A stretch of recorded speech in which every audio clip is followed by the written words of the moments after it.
Okay, here we go. We are live. Okay, peace, peace, peace, everyone. My name is Michael Jordan, the Sirius Alchemist. I'm here today with a guest and friend of mine by the name of Ramdas. He is a monk. Him and I have been friends for maybe a little less than a month now. We've been discussing spirituality. We've been discussing the Bhagavad Gita. I hope I pronounced that right. Forgive me if I didn't. Ram has been a monk for a while, and I wanted to interview him. So I have some questions here that I wrote down. And just before I start, I want to let Ram tell a little bit of something about himself. Let him introduce himself. Let him say some things that he'd like to say to the audience. Hare Krishna. I have this good fortune to actually be here today, thanks to Mr. Michael. It's a good opportunity because a lot of time, we don't get to see how one is trying to help in this world and the difficulty that one faces in this world, and to come out from those difficulties and actually want to help others, put aside what it is that we have and the knowledge that we have gained to try to make this world better. So, just basically a little background about me. My name is Ramdas Abhi Ramdas, and my spiritual master is His Holiness Bhaktivikas Swami. Without his blessings, without the devotees' blessings, I wouldn't be here. So, a lot of time, if we look and see, for example, our mom, our dad is a great example of this. So without they, we wouldn't be here today. And us getting so big and, having all what we have, we owe a lot of appreciation to our parents. And our scripture goes really into depth, understanding and showing appreciation starting from our first. So they're actually considered to be our first guru. And a lot of time we're not familiar with this. And just due to how society is and things in life, a lot of this detail has been taken away from our life. We get caught up into materialistic things. So I was deeply caught up into materialistic thing before I became a monk. I was really struggling. I was really going through a lot of difficulties in life, and to the point of, I didn't think I was gonna make it. And I started praying. I started asking for help, and I started praying. I just reached out, not to any particular God. I just said, God, I don't know who you are. This is sincerely what I did. I don't know who you are, but I want to know you, and I wanted to understand about you. And it's the sad truth, but we wait until we actually, um, when we're in disturbance or when we're in great need, to start praying sincerely. And it shouldn't be that way. It's almost like a business transaction is given in our text that, is only when we're in the need of something we're praying to God. And that's how I started out. I'm not gonna lie. And I try to change it as my time went by. So I'm no longer doing it as I just want to serve him. I just want to serve others as well, because this is ultimately, how do we serve him? What does it mean to serve God? Is, when we serve others as well, actually helping them to come out from this illusion. So just like everyone else, I used to partake in all the other stuff and maybe even more stuff than what most people are aware of. But I'm open to answering any questions you have based on my previous life before a monk. But this right here, I saw it like I was like really suffering, and I was really like going through a lot. And when I came to this, I saw the peace. Like within a short period of time, I started to feel really happy. And this wasn't something externally, like this was something like on an internal base. And I just kept going, and it was like, the more I learned, the more I was just so amazed. I was just feeling like more and more happy. One day came, and I was like, I want to share this with others. And I actually started out doing this without like having any idea that this is what they actually do. I was just going around sharing the book when, we come across something good.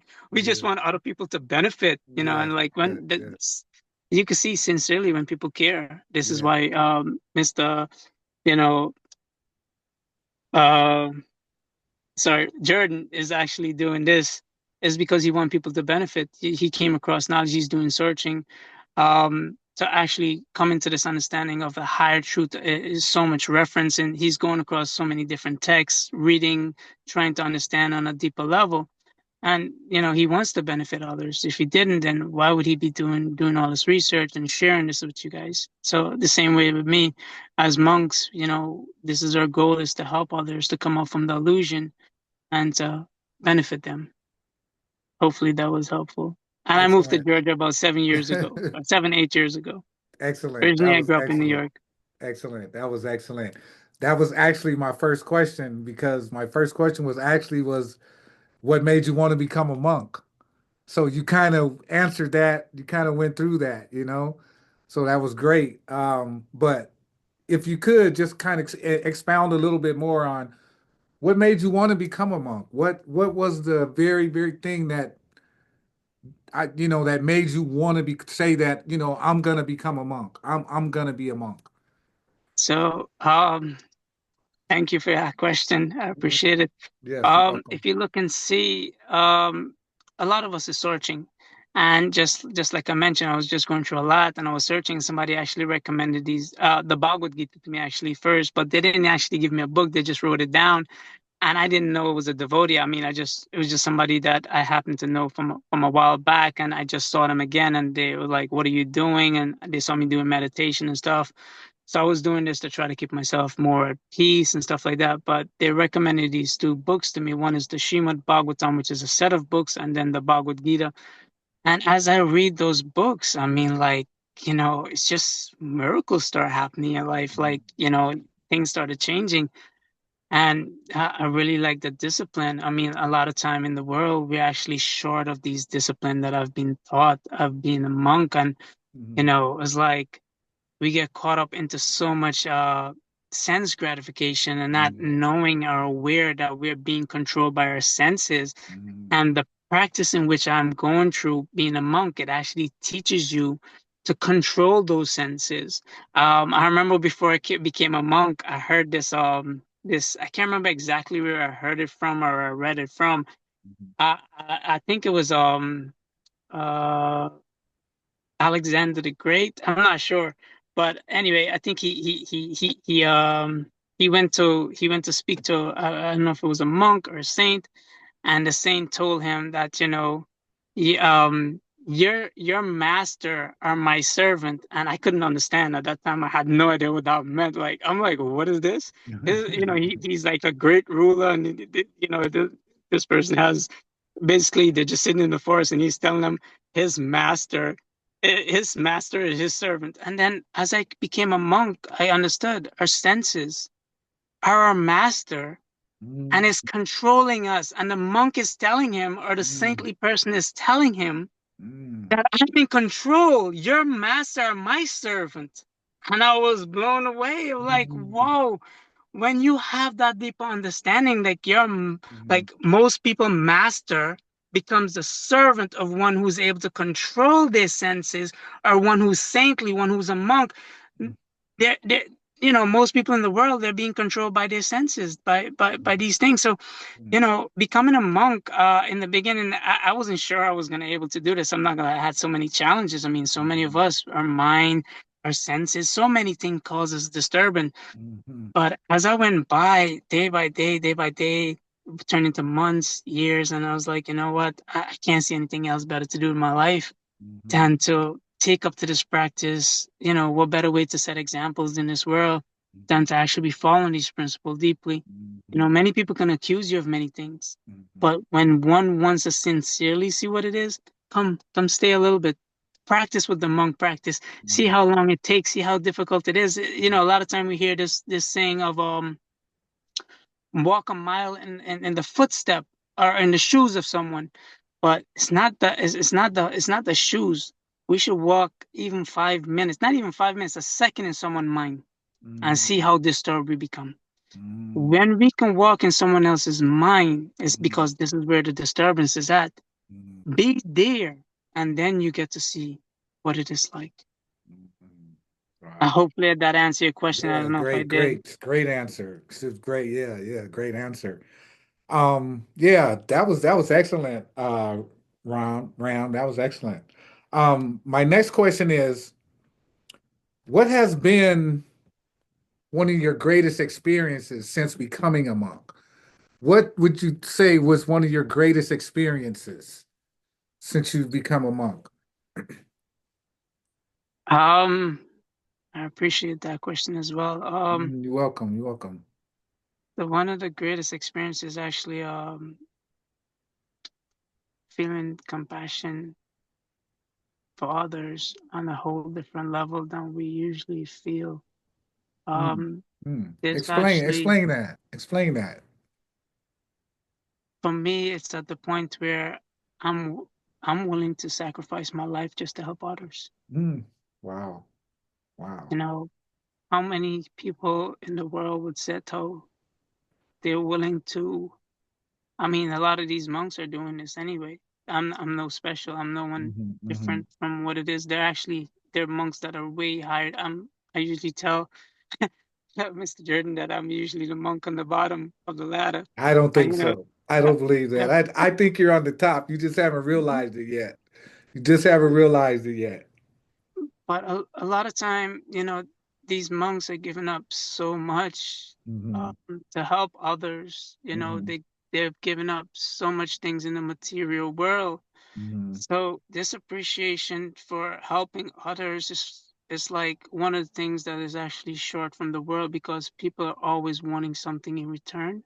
Hmm. And this goes back to that prayer as well. When we pray to God, we usually do it with the expectation of having something in return. Hmm. But when you are sincerely, if you look and see any great personality that served God, you can see they just wanted to just do that out of the love. And Hmm. whether they're going to be killed or not, even if they know they're going to be killed, they don't stop. Hmm. And at any point in time, anybody, I mean, Mr. Jordan can tell you that he met me in a parking lot. Yeah. At any Yeah. point in time, sometime I'm out there late. Ultimately, God is the one that's protecting me. Hmm.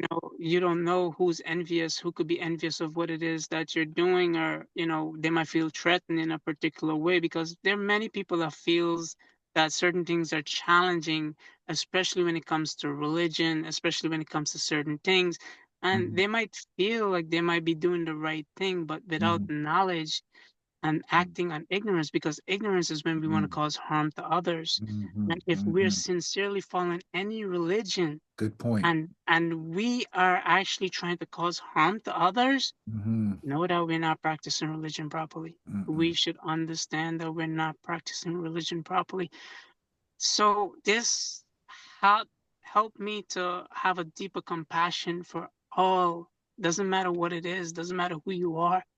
I mean, you get told so many things, and for you to still love, for you to still go out there and love those people, for you to still go out there and just, it's very easy for us to turn our back and be like, look, you want to be like this, fine. Hmm. And Hmm. compassion is like there's so much good quality to this. I mean, Hmm. Hmm. love, compassion, like just I mean, it's endless. Hmm. Hmm. Hopefully that answers your question. Yes, yes, it was it really did.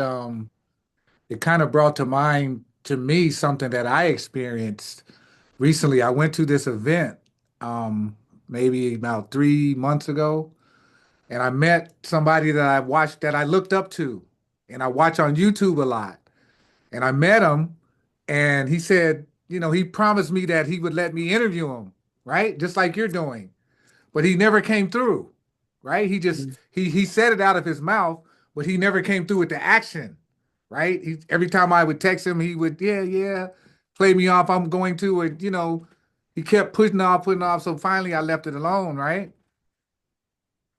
So I started to realize I started becoming thankful for it not happening because I wanted it to happen because I'm thinking I want my channel to grow. I think, but sometimes you got to understand what God wants. Sometimes what God wants is not what we want.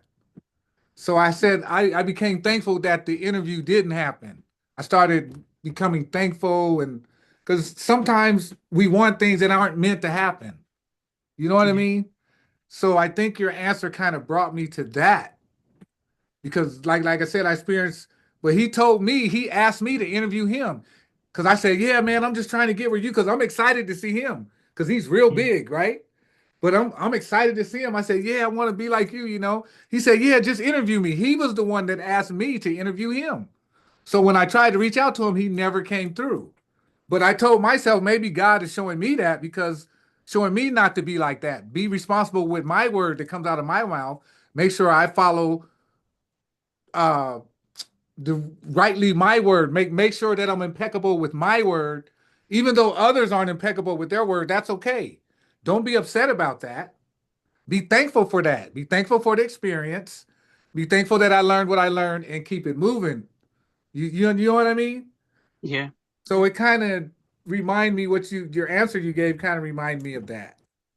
yeah. And in this world, you can see many times people would say many things just Mm, for pleasing purposes, yes. right? Not Yes. necessarily because they feel it, Yes. Or they you mean know, it. or they mean it, you know. Yes. So Yes. it's just to please you in front of your Pleasing at the face. moment, for the moment. Yes. Yes. Yeah. Yes. That's so true. Yeah, that's so true. Wow. Thank you for that. Thank you for that answer. And then my next question is, so what is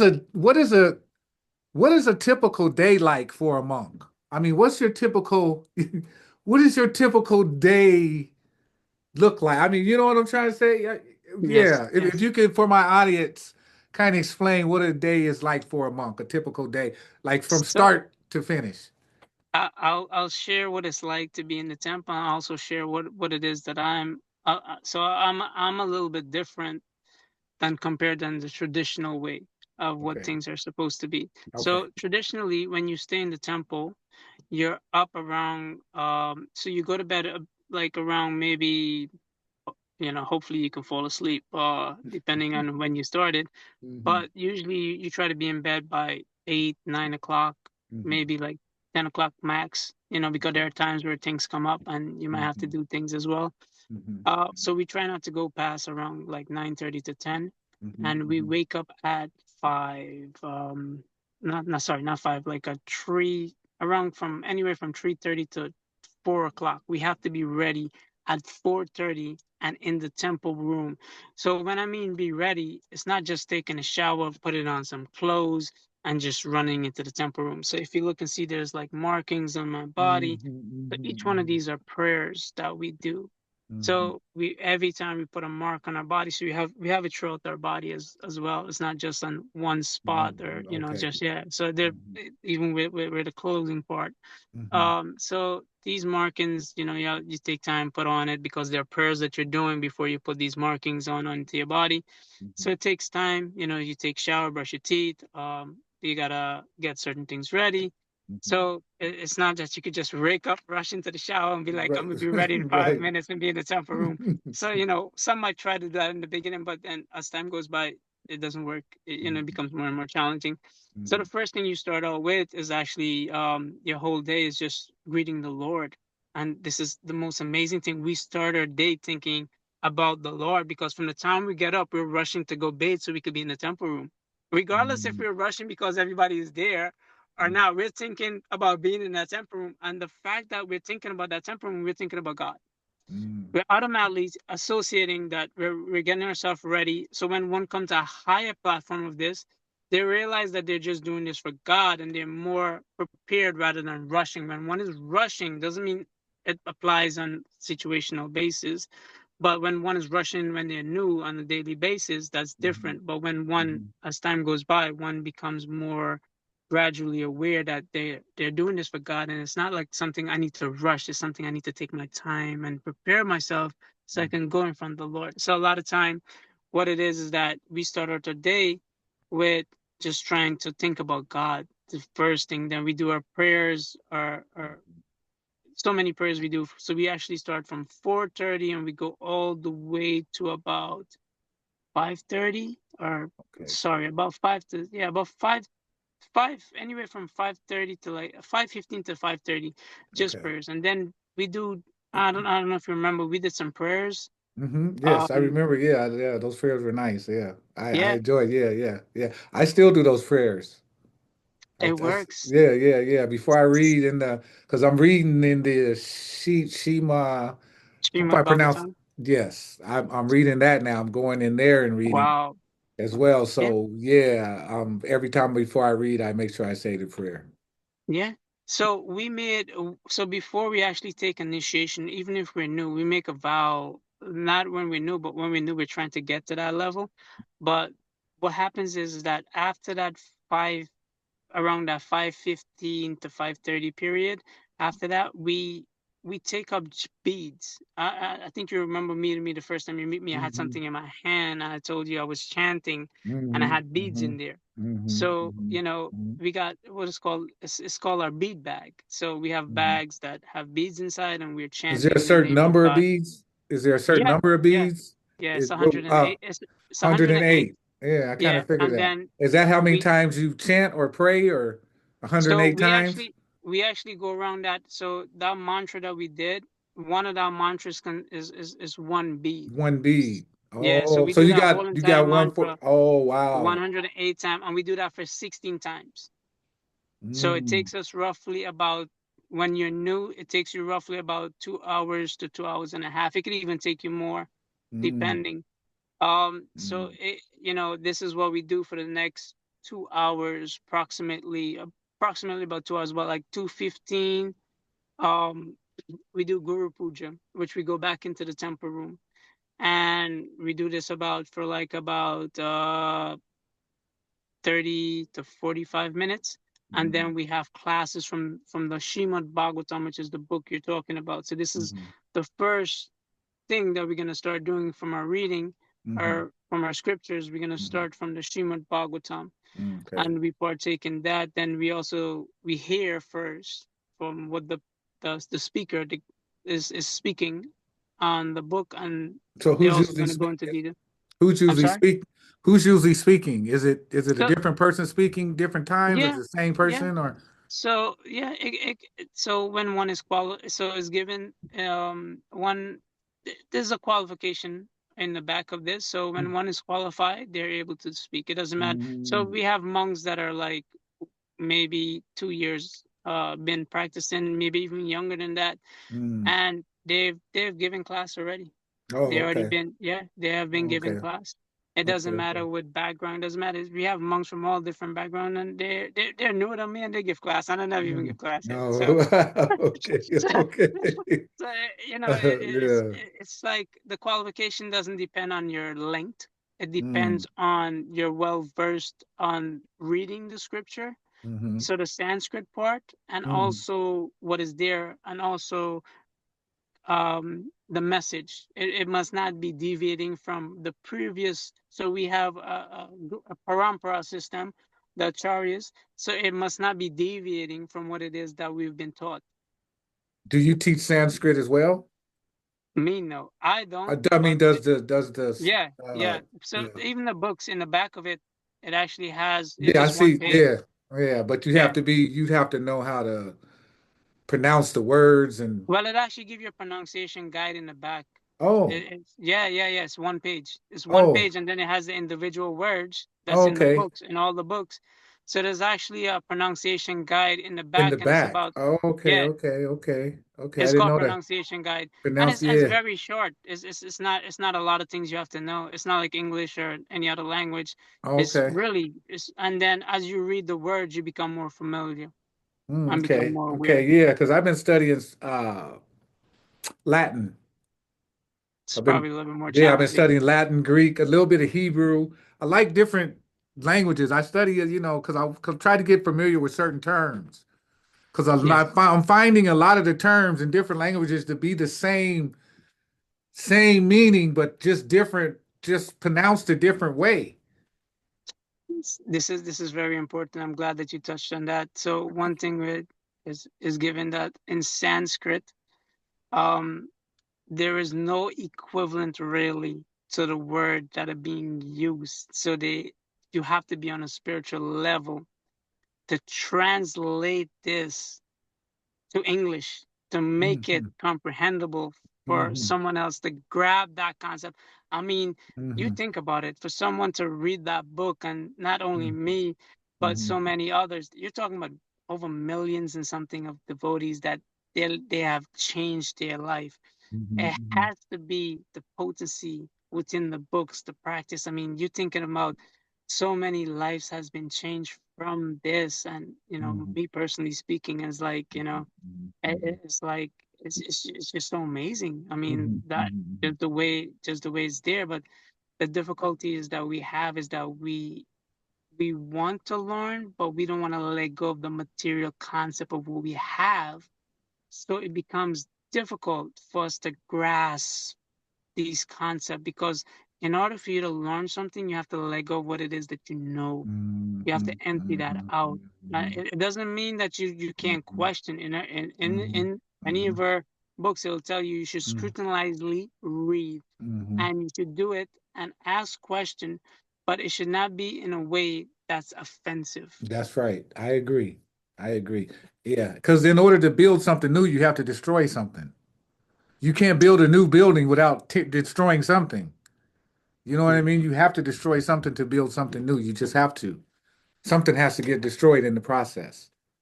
You know what I mean? So, Yeah, yeah, yeah, that's an excellent point. Another question I have for you. Great interview so far, by the way. I thank you for your time. I want to thank you for your thank you. time doing this. I mean, great person. Um, do you guys practice meditation like daily? Yeah, Is it so a remember I daily told you. practice? Yeah, remember I told you about that 2 hour japa. So the Hmm. 2 hour period that we're chanting our beat is considered to be meditation. Matter of Oh. fact, our whole entire time from the morning that we wake up Hmm. and that we attend from that into the temple room Hmm. is also considered to be meditation because we are focusing on God. If you look and see, Jesus Christ went to the forest for 40 days and 40 nights to concentrate on the Father, to meditate on the Father. So meditation is not something that's quiet or secluded. Hmm. Meditation, when one is really advanced, they have the real concept of what it means to be in meditative state. Is actually we do it because we want to have whatever's happening in our mind and all other stuff that kind of like diluted or like taken away from us. But real meditation means to connect with God. Real meditation means to connect with the supreme source, Krishna. So this is the real form of meditation. So did I answer your first question about the monastery? Sorry, that the monastery and the life, what it's like. I'm sorry. I So mean, we yeah. wake up. So we wake up, we have classes, we partake in the temple. I went over that. We have classes. After classes, we all eat together actually. The ladies are separately and the men are separate. Okay. So when we're there to focus on God, we usually do that. So we we don't want So men and women to be you mixing. guys don't worship you guys don't worship together with the women We worship together, but we're separate. Women on one side and men on one on one side. side, but you worship Yeah, together. yeah, in the same temple. Same temple. Same Okay, temple. got you, Yeah. got you. We So they don't don't want have we don't separate temples. No, there's no separate temple. Okay, They okay, have got you. separate places that they live, but not Live, separate got you, temple. Yeah, got you, got you. yeah, Understand. not separate temple. It's the Okay. same temple. And well, also when we sit down to eat, we all Mm-hmm. eat together. Mm-hmm. But the women sit down to eat together with themselves, and the men Mm-hmm. sit down to eat with themselves. Oh, okay, got you, got you. Okay, got you. Okay. Because it's meant to cultivate concentration on God. Usually, it's given that if one mix with the opposite sex, then their mind is running on something else. So Yes, yes. we're trying to keep that and focus on the Lord. It doesn't Okay. mean that we're against marriage or anything like that. We have monks that are married. And Mm-hmm. then we, throughout the day we'll read scriptures, we will chant more. Mm-hmm. We do different service for the Lord. So this is what the monk life is like. So one might clean the temple room, one might clean Mm-hmm. the temple itself, one might have to clean the vehicles, one might go out on books like I usually do. Mm-hmm. One There's so many different activities that Mm-hmm. we're performing, which might look to the ordinary world as the same as everybody else. But we having the understanding that we're doing it for God, they're doing it because we need to keep our place clean. It's a difference. So they're doing it because they want to have it clean for themselves or for their loved ones. We're Mm-hmm. doing it because we want to have it clean for God. Mm, got you, got you. Indeed, indeed, indeed. So So it's let me. meant to focus on God. Sorry, go ahead. Oh, no, no, no, no. You're fine. You're fine. No worries, no worries. So let me ask you this, Ram. So what is your perspective on other religions and their followers? What is your how do you guys think towards other religions and their followers? How do you guys feel about that? Great question. I don't know if I'm qualified enough to answer this, but I'll try. Okay, okay, Um, okay. we recognized. Jesus Christ, we recognize Muhammad, Buddha, we recognize the individual. Mm-hmm. And if you look and see a lot of our, especially the Srila Prabhupada, who has translated these books, he has mentioned and recognized many um, saints are from Christianity or other background, and the way that, I guess, based on one's activity. So how much are they focusing on God? How much are they trying to serve God? So our recognition is based on this. So when we talk about serving God and when we talk about other religion, if that's not bringing you to the ultimate goal of surrendering everything onto God, then what is the purpose? Religion is meant to serve God. It's meant to serve, you know, come and surrender everything. I mean, all religion is telling you this, but yet they're fighting amongst each other for material things in this world. They're fighting for power. They're fighting for this. They're fighting for that. At what point in time are we going to say, "Oh, look, we need to surrender"? I mean, it's even given in our scriptures that if they follow what Jesus Christ has teach, they'll be good. But they say they believe in Jesus Christ, but they don't follow what he teaches. I mean, it's like, oh yeah, he died for my sins, but I don't want to follow what he teaches. Like somebody sacrificed himself for you, but you don't want to listen to what that person has to say for you to gain that mercy. So what's the point of me believing in you and saying that yes, I want your mercy, or I'm depending on your grace, but I don't want to follow what it is that you're teaching. Everything you see Jesus Christ or Jesus Christ said is, for my Father. Who is his family? He said, anyone who does the will of my Father. Matthew 7:21. Who he says, who can go to heaven? He says, anyone who does the will of my Father. He said, I could do nothing of my own accord. I could only do that my Father, you know, let my Father will be done. All this is so many times. I mean, he's making these statements back to back. A man came up to him and said, "You good sir?" He said, "Who is good other than the Father?" He's going back to the Father. He's always teaching us to surrender unto the Father. And if we are not doing that, then what is it that we're doing?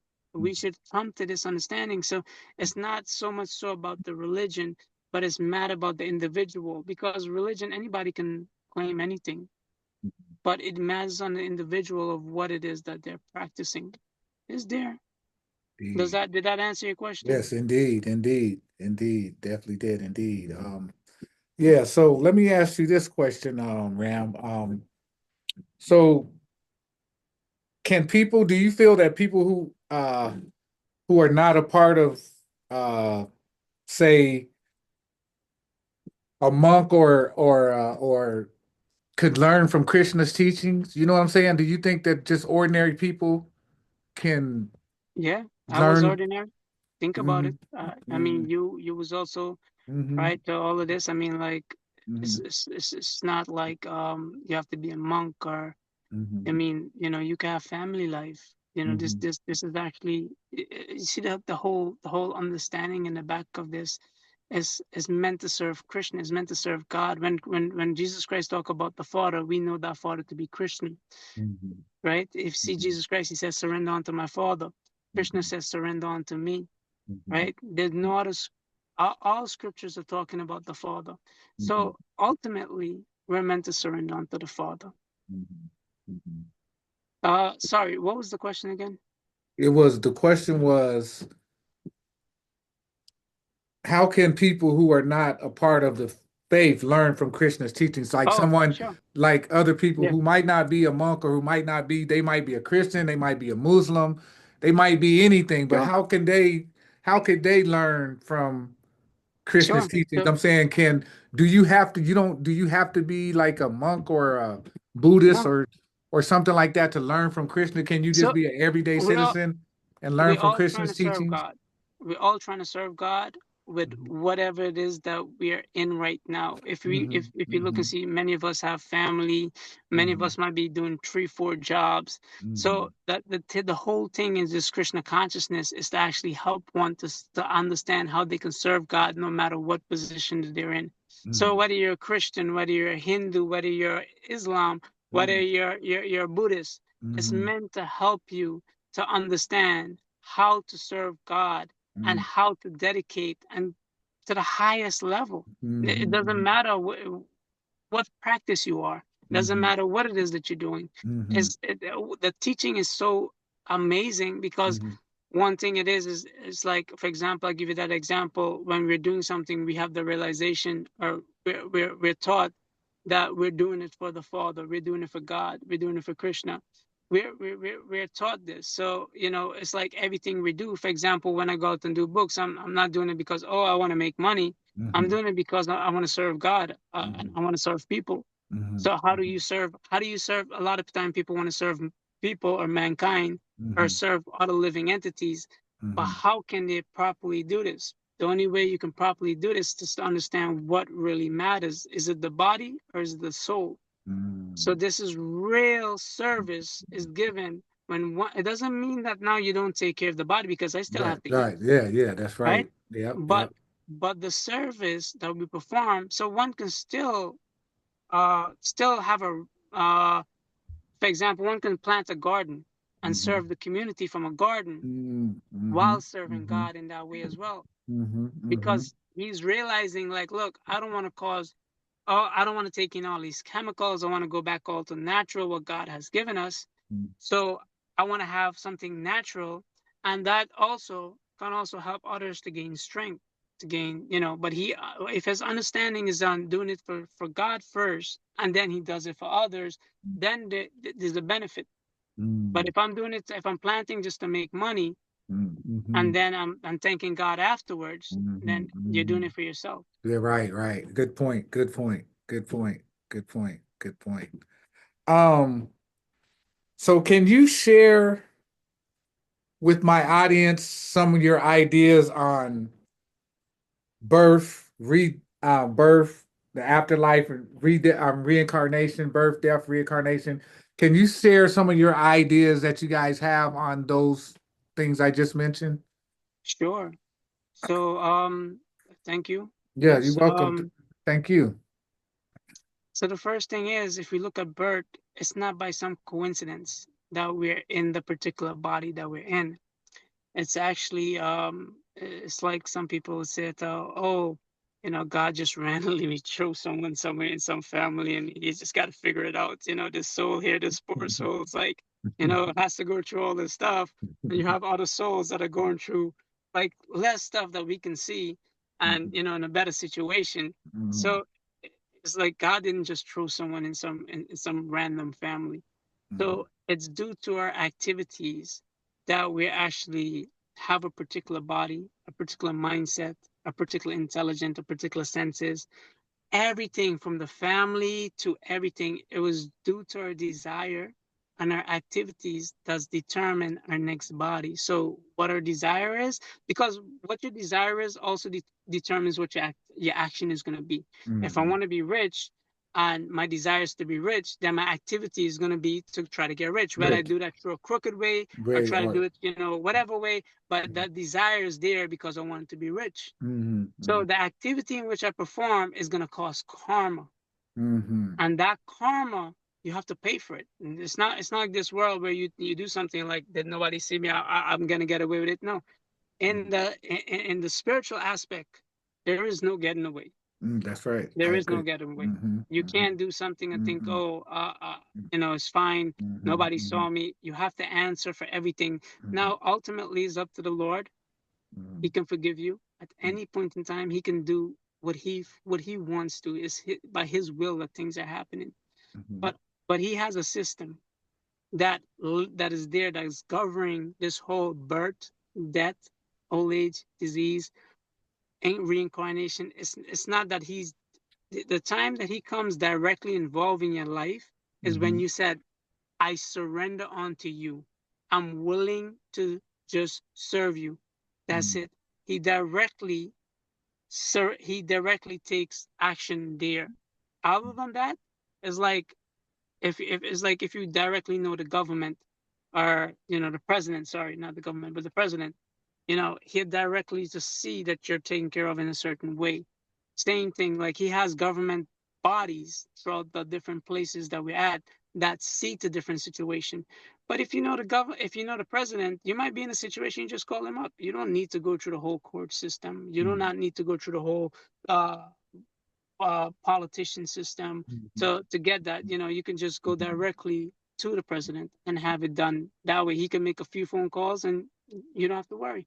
Same thing if you surrender unto God, and this is where our philosophy goes back into, is like everything is meant to serve God directly, but people might be diverted into different way, but they ultimately they're making progress as long as they realize that, you know, they're doing it with the intention of, you know, ultimately there's a supreme Lord.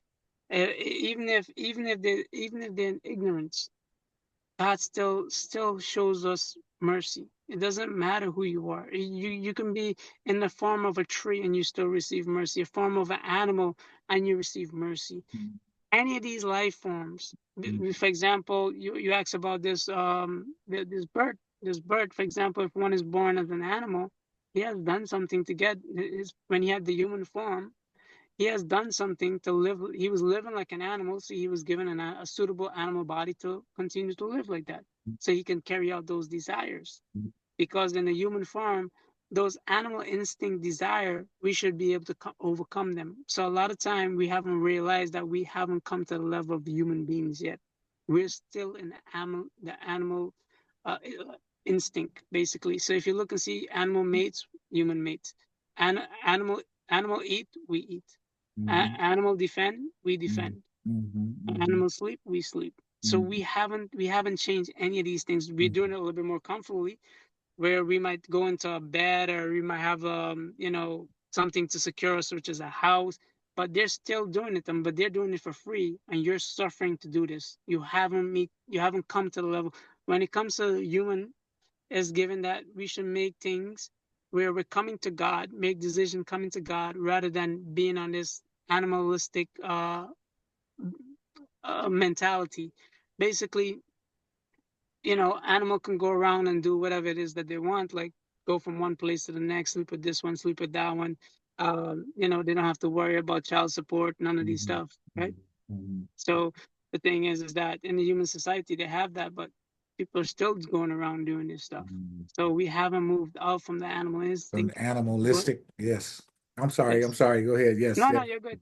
You're Yes. good. I was just agreeing with you. I was just talking out loud, but agreeing with you. Just we haven't got past the animalistic behavior Yes, we because haven't. this Yeah. this this human this human concept or this human vessel is like an animal in itself. And in order to get above the animalistic behavior, you have to use your mind and gain wisdom from from up above, from the Father. So this is already laid down, actually. If we are sincere, we will come across it. If we are sincere, we will understand. If, for example, you were sincere and it came across you. If you wasn't sincere, you wouldn't have been able to pick up those books. This is not the first time that you came across this knowledge. Actually, is given that wherever one leave off in his previous life, in this path, he actually picks up. So if he left off at 1%, he picks up at 2%. Mm, This is mm, never lost. So mm, you're always making progress on this path. So example, you got $1 million in this world, 10 million, $1 trillion. Doesn't matter how much money. Next life, you start back from scratch. You can have the most beautiful wife, you can have the most amazing house, whatever it is, kids. Next life, you start back from scratch. Matter of fact, you might even be beaten by your own kids, an own family, and you're not It, even aware that your last life. it's funny we having this conversation because I was telling my wife just last night. I think I was a priest or something in another life because I studied too much. I studied too many texts, man. I if I showed you the text I have, you probably wouldn't believe it. My wife always tells me, always buying books. I got so many texts from every culture, not just one culture, from every culture around the world. I don't. I try not to track myself in some sectarian in one. I try to go everything, and then I put it together like a big puzzle. But what I'm starting to realize is it's all the same, but it's come from one source. But it went around the globe, but it just took on different cultures and took on different names. But it still all has the same meaning. And it's one thing: seek God first, right? Seek Yeah, God ultimately, first. Ultimately, it's to surrender unto God and serve Him. Come Yes, out from yeah, this world, go back home. yes, Yeah. yes, yes. Ultimately, but yeah, beautiful. That's beautiful. So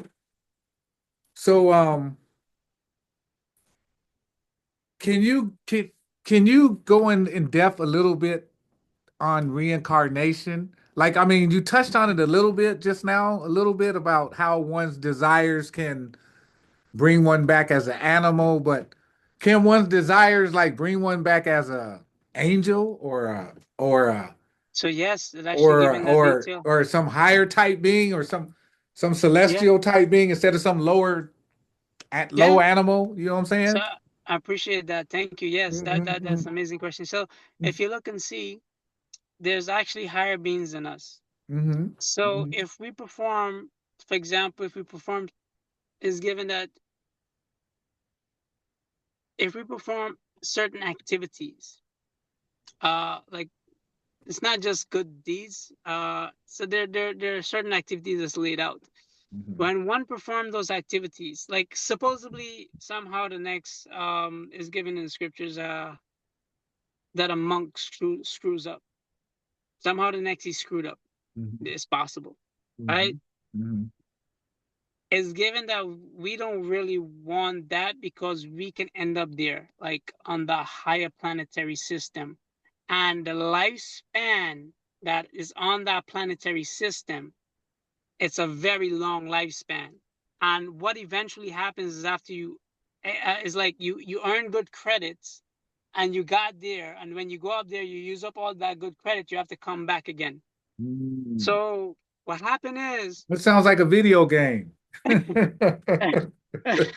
it or not, I guess like when we go back to our original body, which is given that we have a spiritual body, Mhm, mhm, all these life and all the different things that we have experienced will be nothing more than a dream. Actually, mhm, is mhm, given that it's like a dream.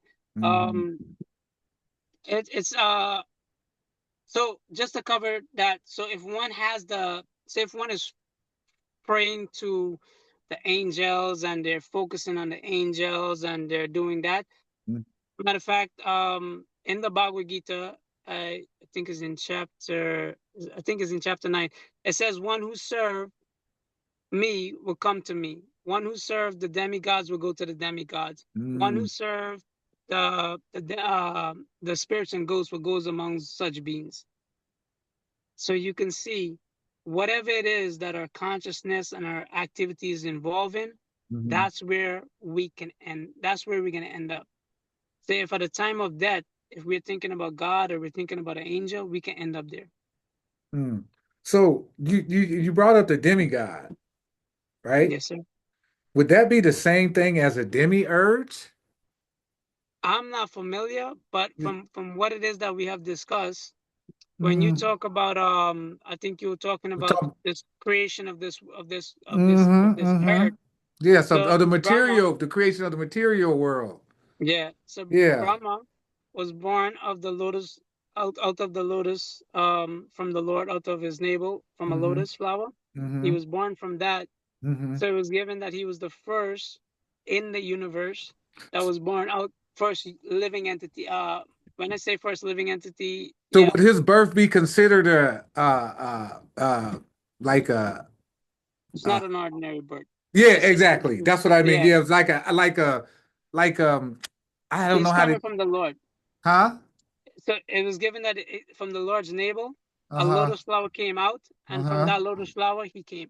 Okay. Okay. Okay. It's So it wouldn't given be an that ordinary birth. It would be no, no, no, no, no, no, like no. an abortion or like not like an abortion, but It's not. I See, don't huh? even in the higher planetary system, Uh-huh. it's given that the way that they actually that they have birth is not the same like what we have here. Mm, Essentially, their birth, their child is already way advanced when they're born, mm, mm-hmm. and they grow up on a whole different platform. Compare their lifespan is different. The knowledge in which they're on a higher platform, Plain, right, right, right? right, right. So it's given even them, so they Mm, don't have to have sex to have birth to give birth. mm, They can mm. actually do it without having have sex. Mentally, right. Yeah, they can mentally can do Yeah. it So by I just don't I their don't know thoughts with their exactly thoughts how it works. alone. Yeah, I'm assuming because if you think about thought, your thought process, everything in this room, in this office, was once a thought in somebody's mind. Even that car you're sitting in was once a thought in somebody's mind, but now you're sitting in it. But before it was once a thought first. Before it became the car, it was once a thought. So actually, this world, when it first was created, Brahma, he actually meditated, and that thought that he got and how to create, how to do this creation was coming from the Lord Right. Yeah, through sound exactly. vibration. Right. Through vibration. Right. Which brings me to the Hermetic principles. You know about the seven Hermetic principles or the universal law, the seven universal laws, rhythm, vibration, polarity, um, what is it? Rhythm. It's seven of them. Rhythm, vibration, polarity. Um, I got the book somewhere with all seven of them. Um, I can't think of, but it's seven universal laws. Rhythm, it's at rhythm, vibration, polarity, which everything has its opposites. Vibration, everything vibrates. Rhythm, everything has a certain rhythm. And it's three more. I can't remember the other three. Can't Yeah, remember the. that might be an exist there, but as I said, we don't. Our main goal, Mm-hmm. we have all these things as given also as well that where it talks about like in our scriptures that one can have mystic powers even within the human form. Mm-hmm. Mm-hmm. We don't focus on these things. The reason is our goal is just to serve God.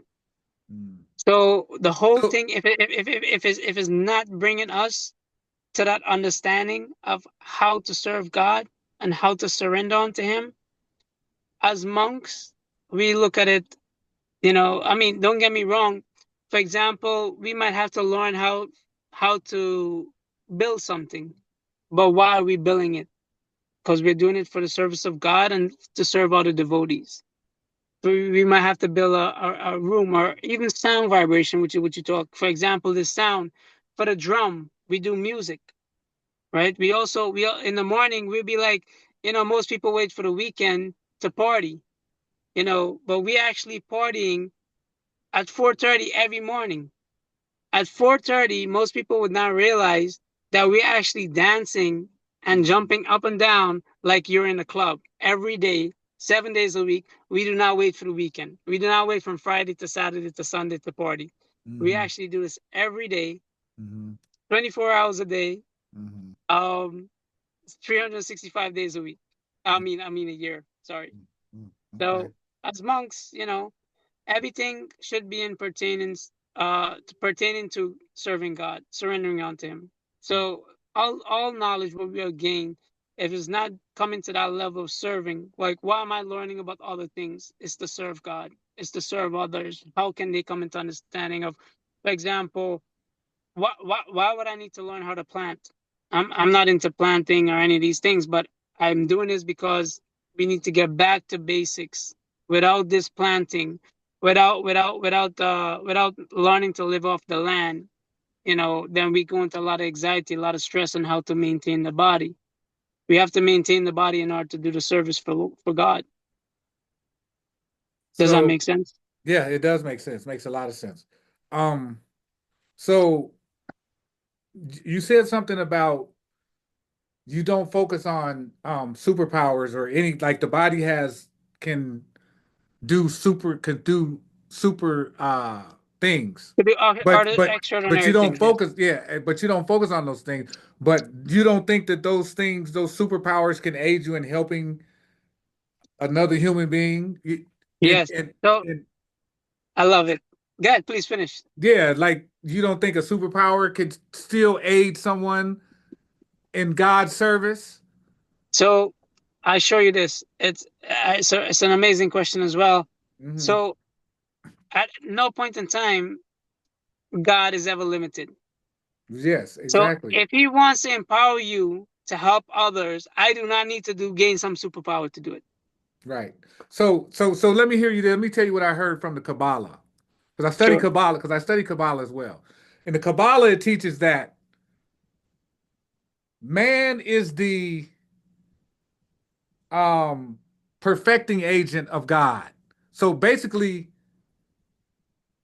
God is the power, but man is the conduit and the uh what's the word I'm looking for?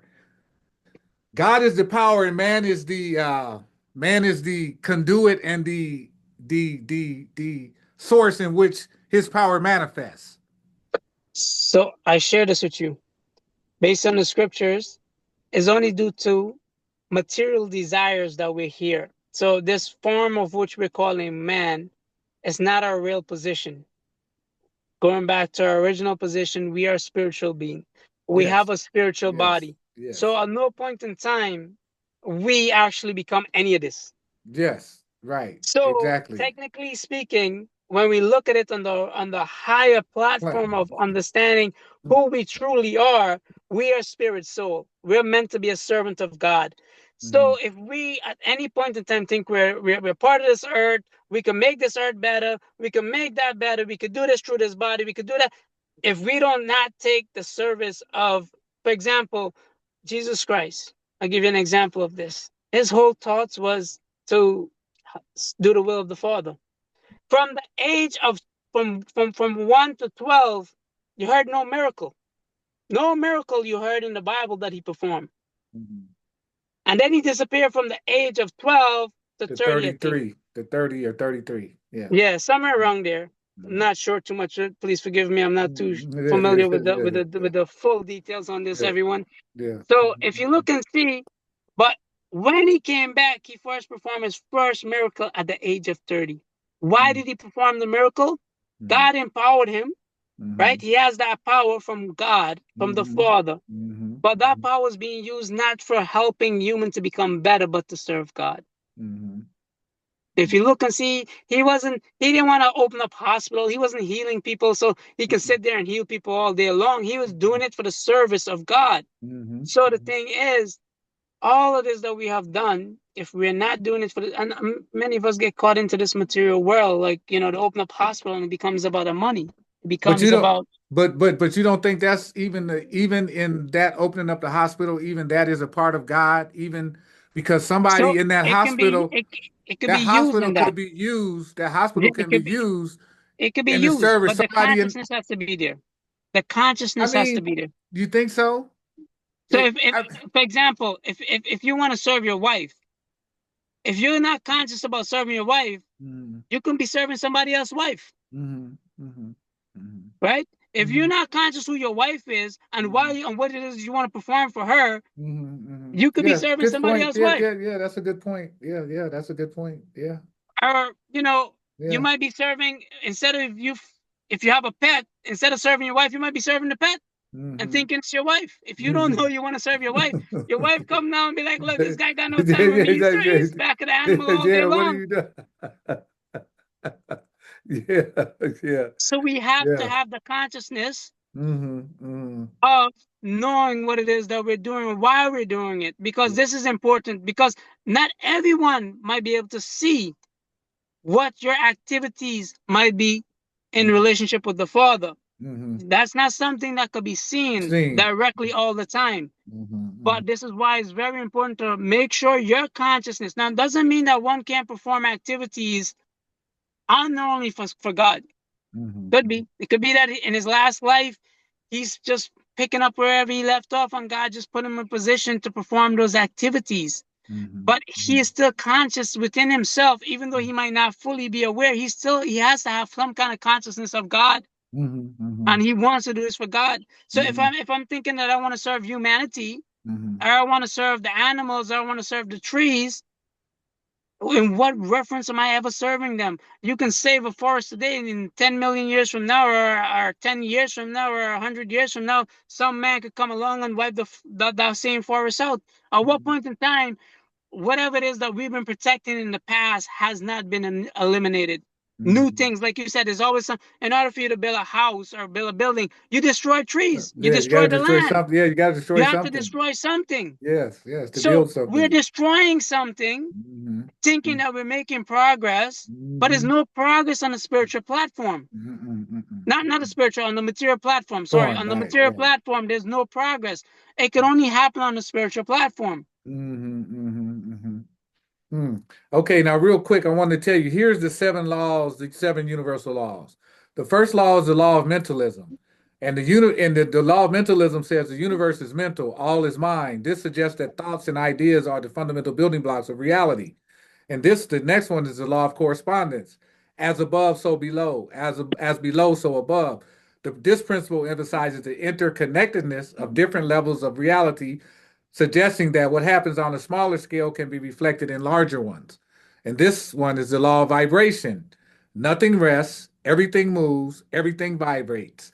This highlights the constant motion and vibration of everything in the universe, from atoms to planets.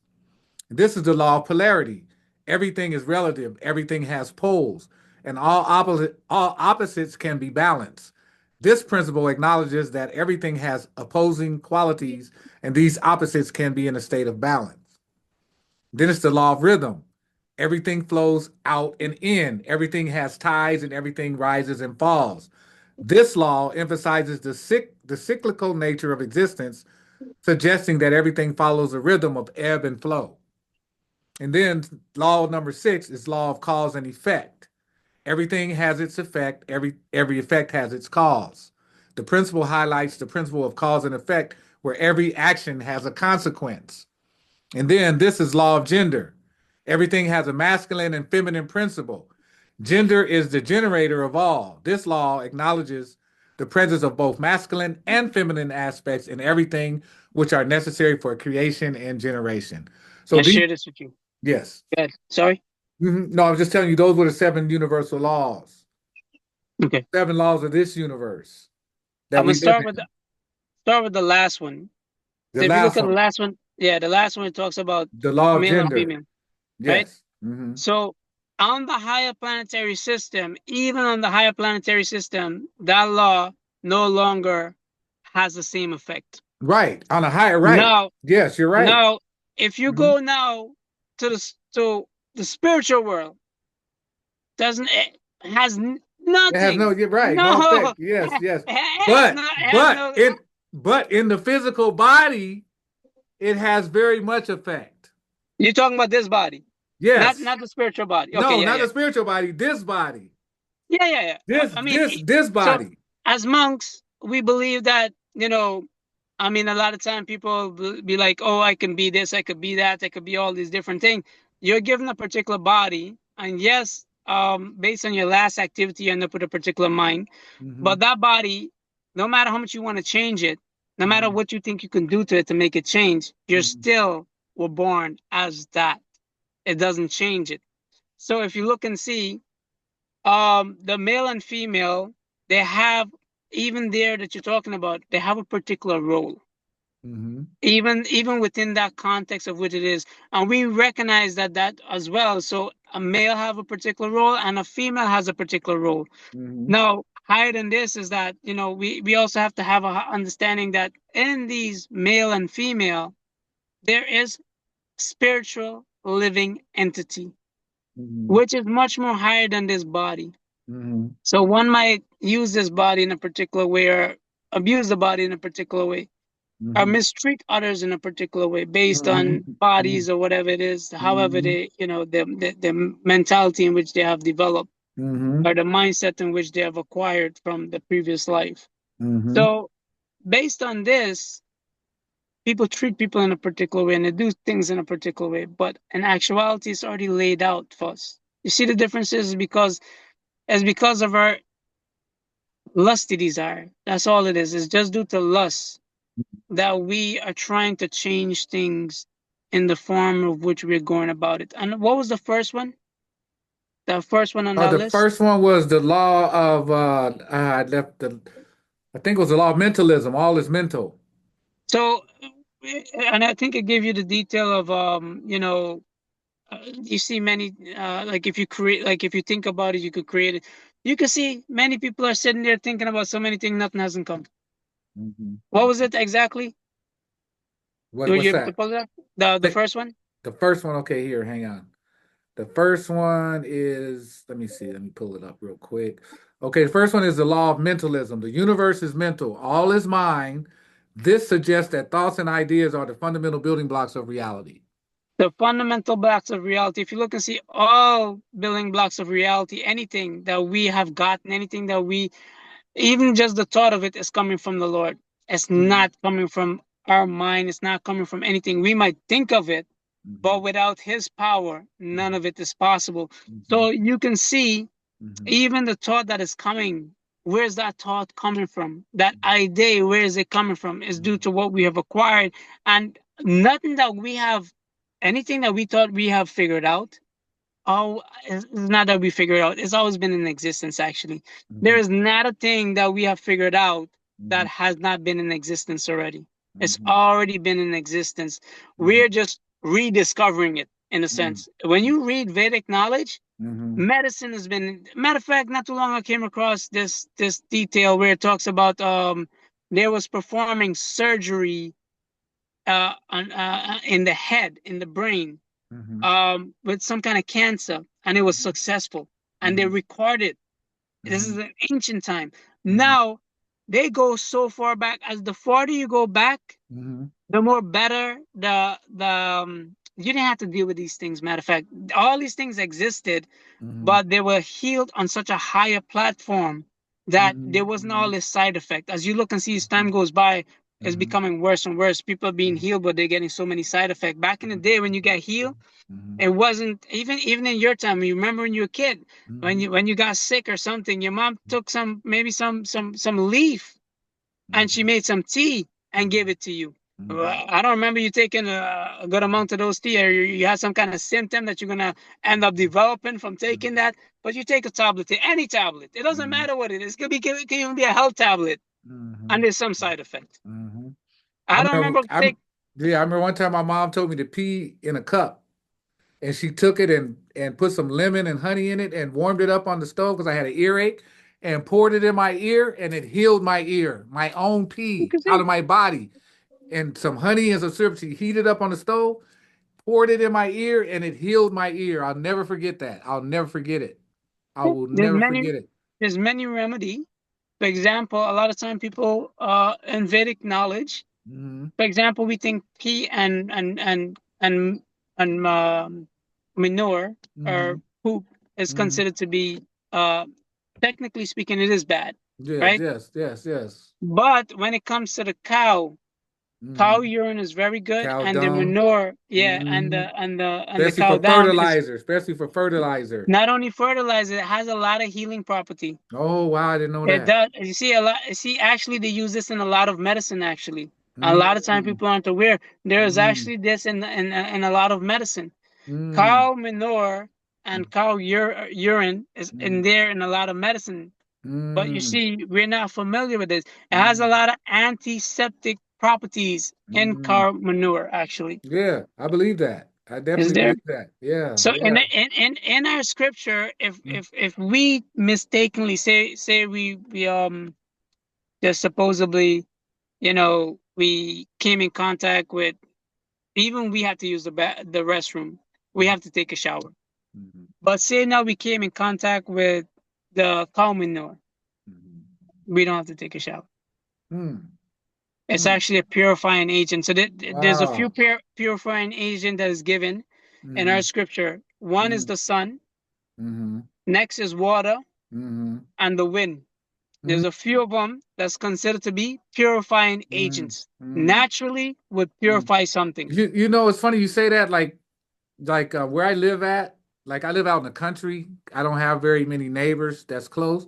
But I got my dogs and I walk down this dirt road. Sometimes when I'm walking, I smell a fragrance just come by, man. It's the most beautiful smell. It just comes out of nowhere. Just this beautiful fragrance. And I'm like, what? I don't know what the heck. Does that ever happen to you? Yeah, so What if you look, is that? I don't know What if you is notice, I don't know if you notice, like I also have like a wooded area, kind of.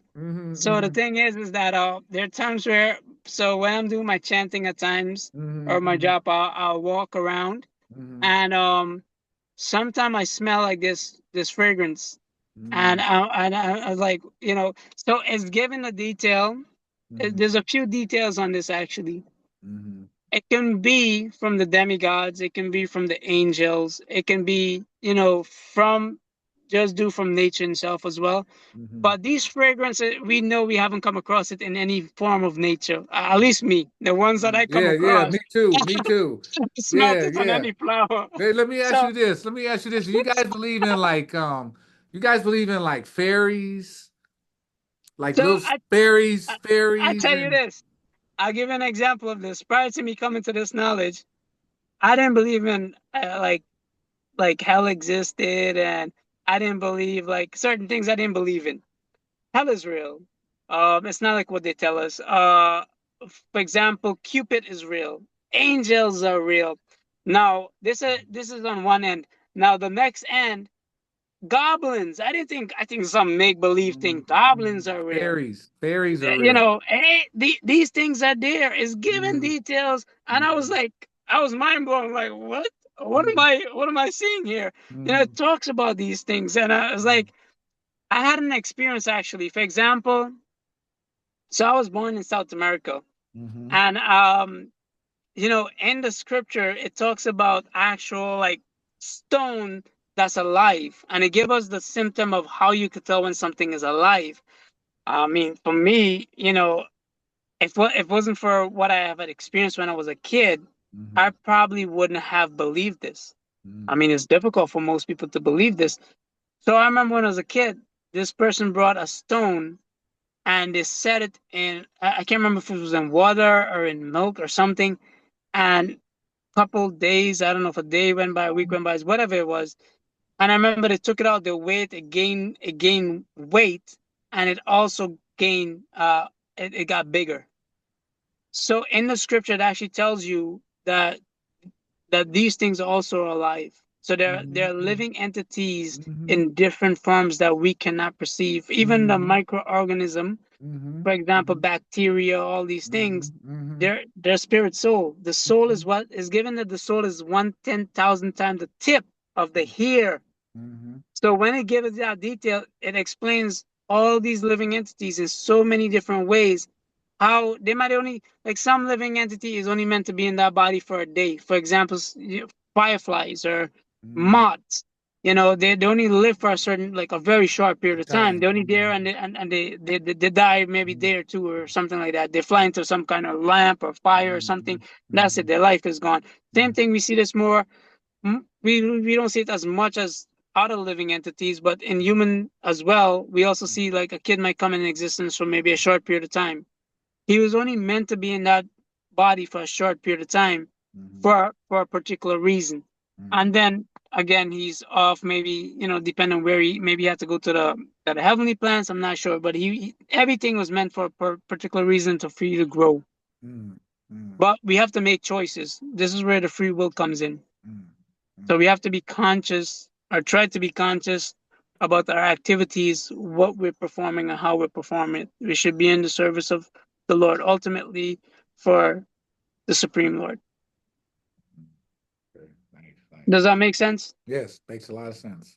And I have another question for you. If someone was watching this podcast or this video and their life was in turmoil, right? And they didn't know which way to go with their life. Yeah. Say it was whether it's a male or female, what would you say to them? What would you say from your heart to them if somebody watching this, their life is in shambles, they don't know which way to turn, and they need some light from somewhere, and they need some kind of kind words or some help from somewhere. What would you say to them? I share this with you. So I expressed in the beginning a little bit before I came to this understanding. I was going through a lot of difficulty. A lot of time people take difficulty and make it into um, a long-term thing where they're not able to understand. And this is why I find these books so important and what it is that I do to go out and share this knowledge, because This knowledge provide the answer in all situation. Doesn't matter what it is that you're dealing with. Doesn't matter what it is that you're going through. And I'm gonna list some of it, a little bit of what it is that I've, what I was dealing with. So I was dealing with relationship problem. I was dealing with being homeless in many sense. My mom was diagnosed with stage 4 cancer. People wanted my position. I mean, this was all happening around the same time, like a different, like one after the next, basically. It was just one after the next was coming. With this all took place within like a year period, like less than that. So it just hit back to back, back to back, back to back, back to back. And just our relationship alone, you could see in this world cause people to go crazy, sideways, take up the alcohol, take up the drugs, take up to so many things. Just a relationship alone. Mhm. Imagine losing your kids, losing any, family member, all this stuff can pay. And I've been through a lot of these things. I mean, like, it was just hitting. I didn't even think I was going to survive. I'm not going to lie to you. I was just doing things like, at one point in time, I just wanted my brain to be quiet or my mind to be quiet. There was like just so much. I just think at any moment I would have flipped. The wrong person came at me, and there were people at my job that wanted my position, and they were doing things to try to get me fired. And I was like, you don't like. Sometimes we don't know what you're messing with. Yeah, That and person yeah. might be familiar. Hmm. So the thing is to seek higher understanding, higher knowledge. Without this, go into meditation, go into something my if I had to tell you, take up look read the Bhagavad Gita, read the Shrimad Bhagavatam. This is the best, and this is why I go around and I share the Bhagavad Gita and the Shrimad Bhagavatam. The best thing anybody can do to make your situation better, and coming into association with others that are on this platform, one who is like-minded. The thing is that if you want if same thing is like, if you want to become better, you're not going to go hang around with a bunch of people that is like drinking at the bar, or not doing good things. If you Hmm. want to become better, you hang around with people that are doing better. If Hmm. you want to become more spiritually awakening, you hang around people who are spiritually awakened. You Hmm. want to make money, you hang around people who are making money. Hmm. Hmm. So the thing is, if you want to come out from those suffering, if you listen to where people say, look, I've been through these suffering, and you look into them and you follow what it is that there have been. There's a process. It's this things in which we do. It's not like some random thing. It's a process there. The difference is, do you want to change your life? Hmm. That is the difference. See, I Hmm. wanted to change my life so bad that anytime somebody give me some advice, I'll look into it. Do you Hmm. want to look into it? Hmm. Somebody comes to me, I go and I beg people to take books, beg them.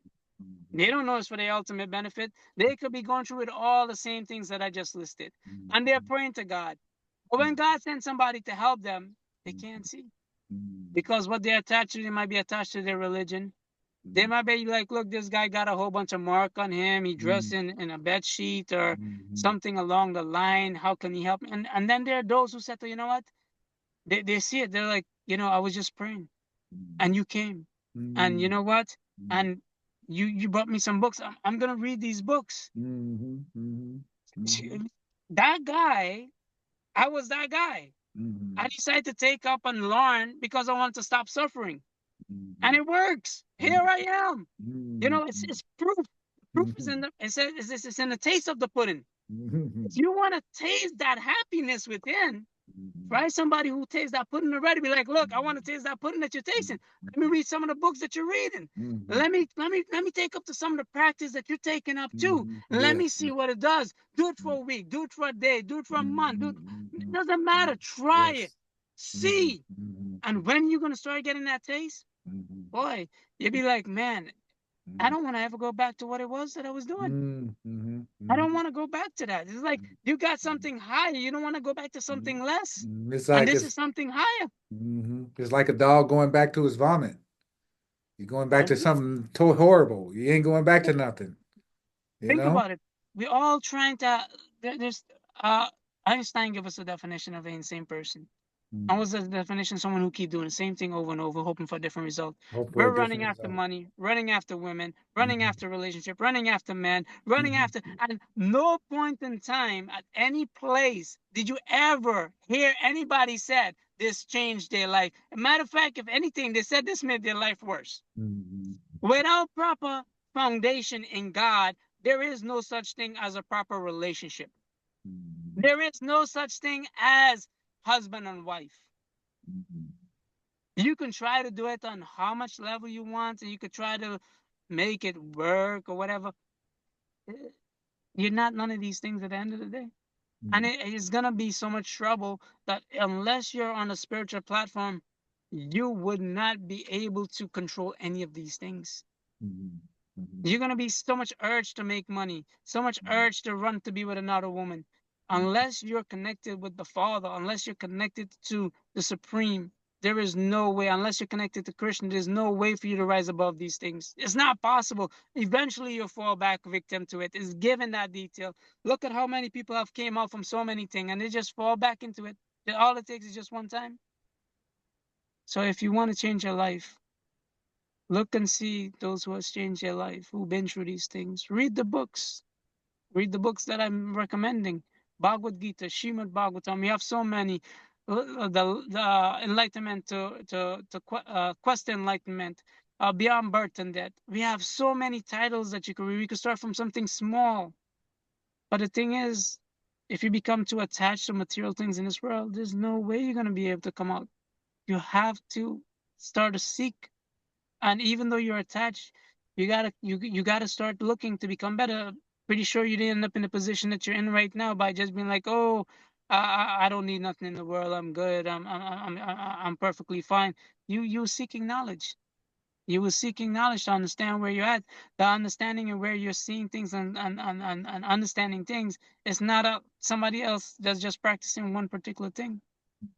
So it's opening your eyes to something differently. You're able to see different things. If it wasn't for that, you probably would have taken books from me. Hmm. Hmm.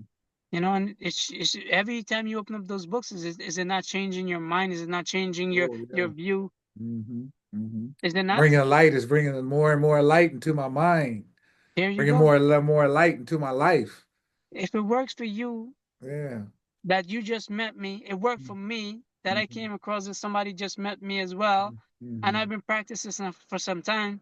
It Hmm. works for anyone. It doesn't matter. Hmm. All it is that you have to be sincere. Hmm. Nice, nice. Yes, yes. Thank you. Thank you Thank for you. that. Thank Thank you, you. Thank everyone. you. Yes, Ramdas. I thank you for taking your time out today, man, and coming and sharing your wisdom with my audience. Hopefully somebody can learn from this. Hopefully somebody can get some help from this. So if anybody wanted to reach out for you, are you want to leave your number, or if Yeah, you want to yeah, leave anything for somebody if they ever wanted to reach out to you for some questions, for some knowledge, for some yeah, references on books. If yeah, you want to leave something for the people can reach out to you and contact you and you yeah. know, So my phone number is 347-285-2225. Again, that phone number is 347-285-2225.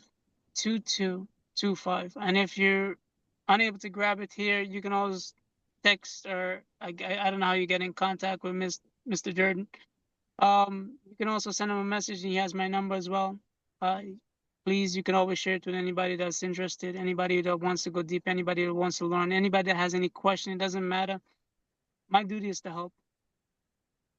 good, My good, duty is to indeed. serve. Indeed, indeed. Nice, very nice. Ram, thank you so much for coming on to the Thank show you. today. It was my pleasure to have you. It was wonderful. I'll be glad to see you again soon so we can get together and read Yeah. again and pray, do some prayers and stuff. Let me know whenever you're ready. I'm always ready. I'm I always appreciate welcome. it. You got some time, hit me up. I'll be ready to meet you anywhere. So Thank you so much. I thank you really so much. appreciate you. I really appreciate this time. Hmm. And thank you, everyone. Hmm. Hopefully, I did some kind of service by providing some information that will be helpful to you in your life. The Bhagavad Gita did change my life. The Srimad Bhagavatam provided me with all the answers. There's not a question me or anybody else that came across that Bhagavatam cannot answer. It doesn't matter what background you're from. It doesn't matter what profession you're in. It can answer all questions. If there's anybody here that can prove me wrong, take a set of those books and tell me that it cannot answer your question.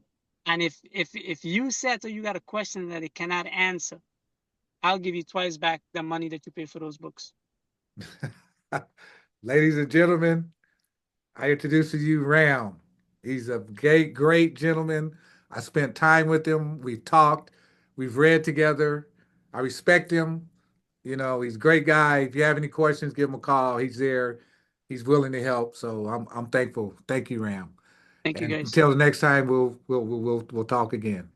Yes, And sir. have an amazing day, my friend. You too. Harry Krishna. Hare Krishna. All Thank you, right. everyone. Hare Okay. Krishna. Peace. Peace. Thank you.